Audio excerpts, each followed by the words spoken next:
Well, the B-17 was the workhorse of the 8th Air Force in World War II. It was our heavy bomber. It is the one that won us the war and brought all our crews home.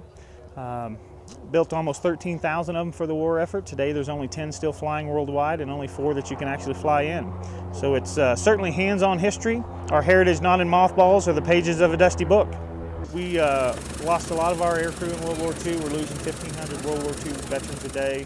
And with each death goes another story of courage and valor, and this airplane, I hope, properly represents those stories.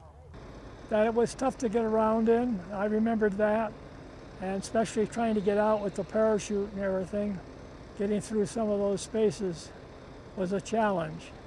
I was going to bail out the hatch, but the bombardier, who knew more about the B-17 flying and that, because it was my first mission, he motioned me to go out the waist. So when I got into the waist, 6 enlisted men were already bailing out.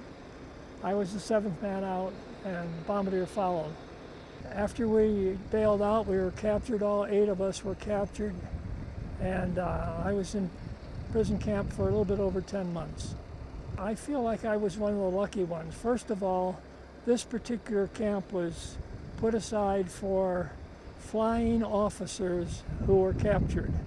And so the bombardier and I went to that camp, and the enlisted men went to a different camp.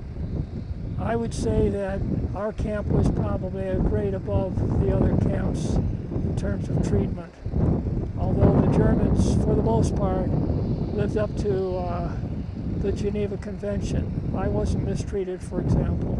But if you stepped out of line, they were waiting to put it to you.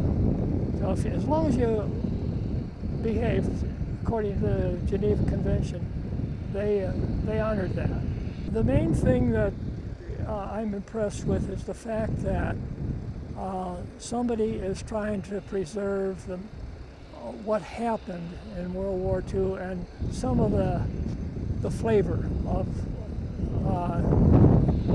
the missions that we flew. I think that the present generation will learn a little history with this, I hope. That's my main motivation for doing this.